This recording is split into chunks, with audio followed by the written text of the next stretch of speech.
Bom dia a todos.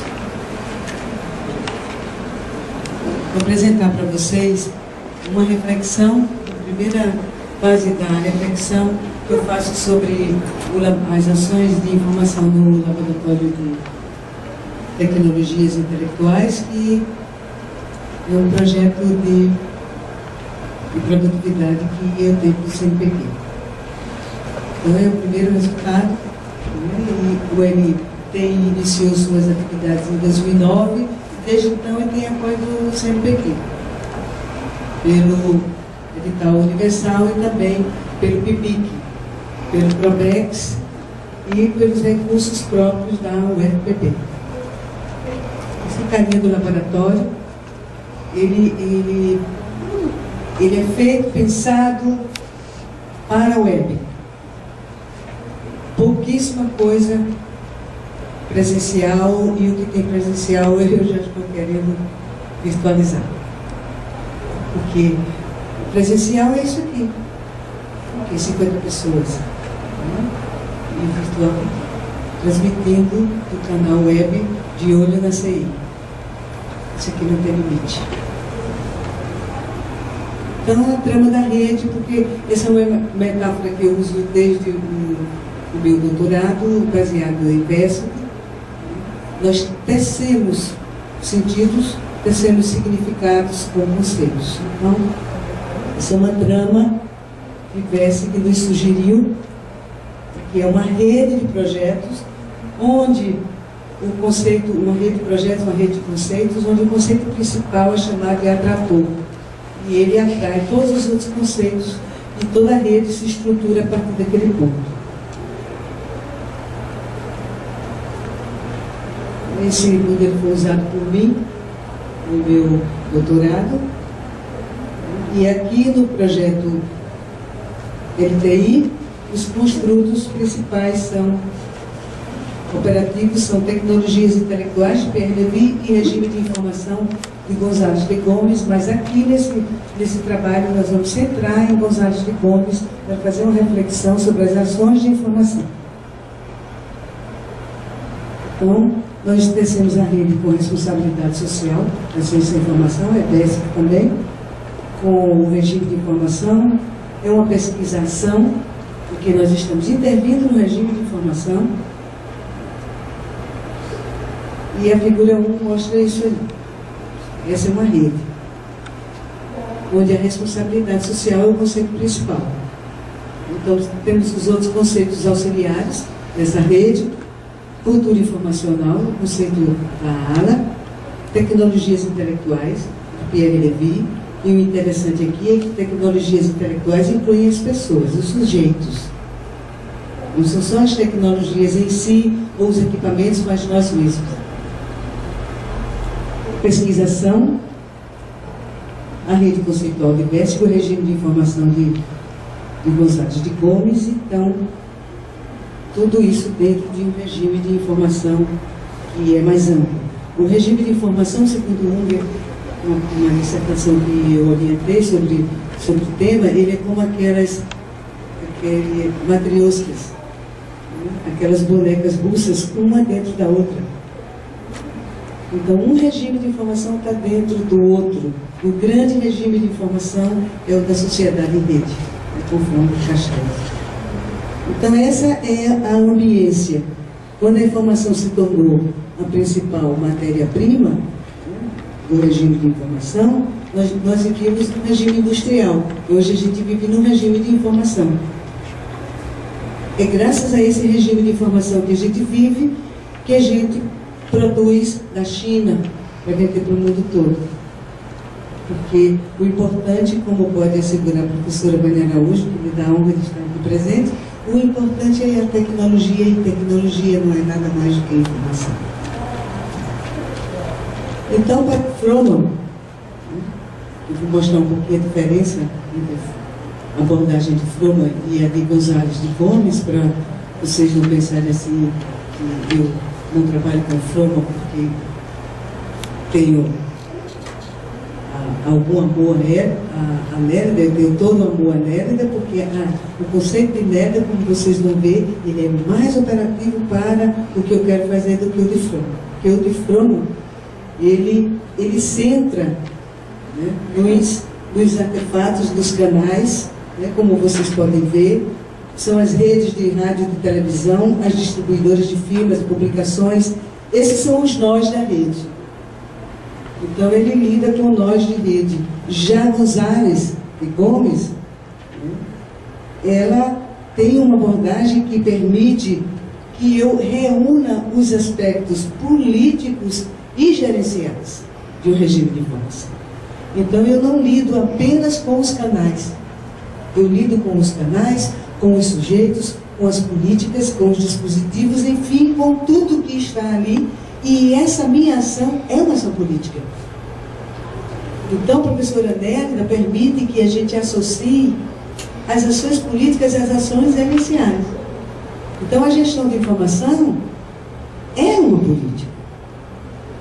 Um texto clássico que o professor Gustavo Freire usa, né, nos seus textos sobre política da informação, né, a professora Lérida diz isso aqui, que a gente não pode dissociar o aspecto gerencial do aspecto político. São as micropolíticas ou as macropolíticas, mas são sempre políticas. Então, nesse quadro, os regimes são compostos pelos estoques de informação, pelas diretrizes políticas e as práticas de gestão, pelos seres humanos com as suas necessidades de informação, pelo ambiente social, pelos mecanismos de distribuição, que é aqui que Froman se centra, ele centra aqui. Lérida vai além de Froman. Para nós é nossa, bem de Argentina, mas brasileira até a alma. Né? Isso constatamos lá no Enancib de João Pessoa, lá na Praça da Alimentação, quando Lérida se acercou do grupo, né, folclórico, vou dizer assim, de cultura popular, que estava se apresentando, dançando o xaxá. Então ela é nossa até a alma. Então, e os meios físicos que permitem a informação circular e ir e vir. Esse é um quadro que Cláudia Deléa fez na sua dissertação, que eu orientei em 2008, uma excelente bibliotecária, e eu explorei aqui essa capacidade que os bibliotecários têm de criar esquemas, não é mesmo, Donato? Vem dessa coisa da recuperação da informação, das linguagens documentárias. Então, esse é o movimento de um regime de informação. Você tem os atores, e os atores, eles têm ações de informação. Os atores têm os dispositivos. No caso do projeto LTI, o dispositivo é o projeto. O dispositivo são os programas como o Probex, como o PIBIC, como Fomento pelos editais do CNPq, tudo isso é dispositivo. Tem os artefatos de informação, o site, por exemplo, o blog de Olho na CI, a revista PVC. E tudo isso interage. Os dispositivos, então, informam os atores, né, que tiveram as ideias, mas depois que a gente faz o projeto e apresenta o projeto no CNPq, aprova o projeto, aí o projeto é quem vai determinar. Assim. Então, o projeto se torna um dispositivo que retorna para os atores. Se esse dispositivo não é um dispositivo pertinente, tem que mudar o projeto. No caso, o nosso tem se mostrado pertinente porque já estamos com a renovação do projeto até 2013. E Deléa descreve assim os dispositivos de informação.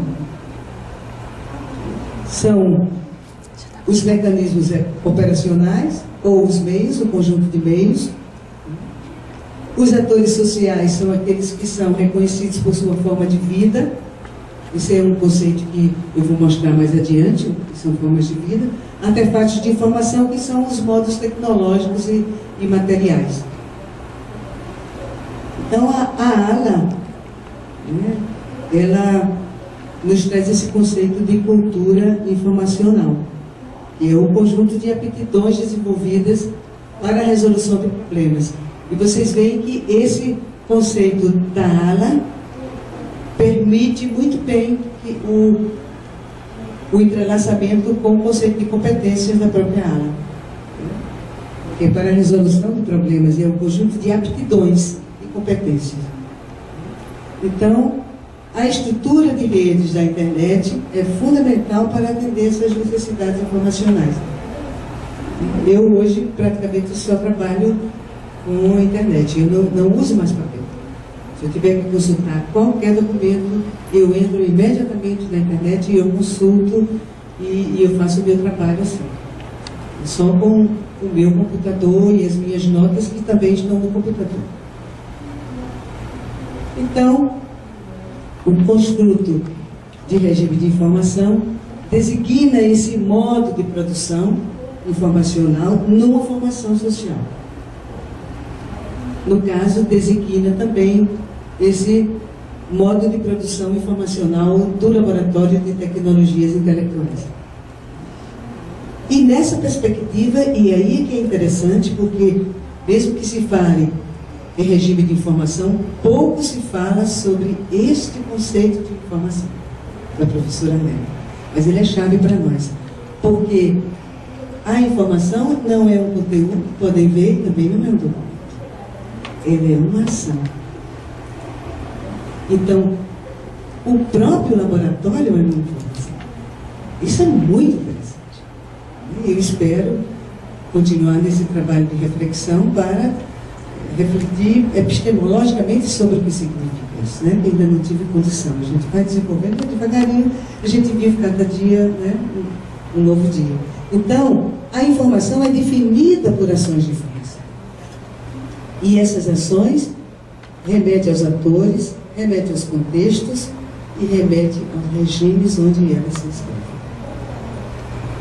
E assim, a informação tem um conjunto de estratos. Ela pode ser um extrato, pode ter um extrato de informação em si, que é o semântico pragmático, né, sob a forma de ações narrativas, é o dia a dia. É o que chama de forma de vida. O da meta-informação, que é um extrato regulatório, vocês já associaram imediatamente ao dispositivo, tenho certeza disso. E o de infraestruturas, que é o chamado extrato bimeomórfico. Eu treinei tanto para dizer esse nome, mas não é. Treino todo dia, eu digo polimórficos e bimeomórficos, e eu sempre fico assim pensando como é que se diz. Que isso aqui é indústrias, os mercados, está tudo aqui. Na infraestrutura. E é bimeomórfico porque ele acontece no mundo da vida. Então, nesse contexto, as ações de pesquisa e as ações de formação integram um mesmo domínio de orientações estratégicas. Então, fazem parte do mesmo plano decisional e prospectivo. Então, quando você está fazendo gestão e política de informação, você está fazendo gestão e política da ciência e tecnologia. Com esse modelo, nós argumentamos que a ciência da informação, então, pode apresentar isso às demais ciências e à sociedade em geral. Esses recursos teóricos que promovem as competências necessárias para que a informação seja socializada. No mundo da informação, quanto mais informação, mais necessário se torna a informação. Esse é o verdadeiro milagre. É a cornucópia, coisas que nunca. E a demanda é criada pela oferta. Quanto maior a oferta, maior a demanda. Então, é possível propor, nesse contexto, uma ação que possibilita a união de tudo, né, no espaço social em que os cientistas e os profissionais possam desenvolver essas ações com vista à gestão de recursos.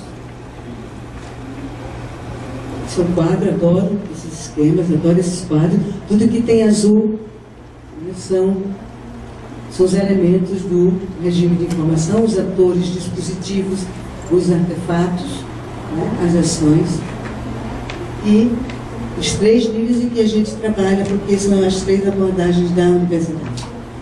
Ensino, pesquisa e extensão. No caso, a pesquisa central, que é um projeto CNPq, é um projeto de produtividade científica. Mas ocorre assim dentro desse esquema. Então, essa abordagem, conforme Nélida, singulariza a nossa ciência da informação e coloca numa posição preferencial para fortalecer esse olhar que quer entender, que quer compreender, que quer conhecer os processos e domínios, né, até agora explicados por fatores econômicos e tecnológicos. Podemos explicá-los como fatores informacionais. Vou trazer tudo isso para nós. Então, as ações da rede de projetos, é uma rede de projetos do LTI, totalmente independente, vocês vão ver daqui a pouco, constituída por projetos e ações de informação no âmbito da pesquisa e extensão, por professores do Departamento de Ciência da Informação. Esse é um projeto do departamento. Esse é um projeto feito com os alunos de graduação.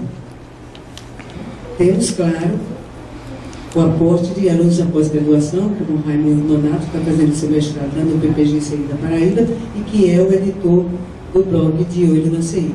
Mas o Maurício, por exemplo, que está aqui conosco, que é o editor gerente da revista Pesquisa Brasileiras de Informação, Ciência da Informação e Biblioteconomia, ele é um aluno de graduação, né, com bolsa do programa PIBIC.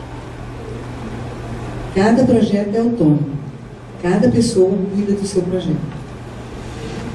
E os projetos caminham todos com uma sincronicidade e uma sincronização. Essa é a rede. São vários projetos, eu não preciso me preocupar com, a não ser com os meus, né? Todas as pessoas desenvolvem esses projetos. É um projeto que eu acho especialmente interessante para os professores de graduação, que é o projeto de competências em informação na web, que é uma série de tutoriais. Você tem tutorial como postar no YouTube, como postar um verbete da Wikipedia, e também temos cursos completos de informática sob a forma de tutoriais, tudo isso lá no laboratório. E também vídeos para os professores fazerem aposte na sala de aula. E não tem que passar 2 horas no YouTube procurando aquele vídeo que é o mais interessante para você. Os vídeos são todos descritos, eles estão lá e você pode usar. Então, na pesquisa, né, nós temos a pesquisa no ensino e na extensão, e as atividades, a meu ver, do laboratório se inscrevem todos naqueles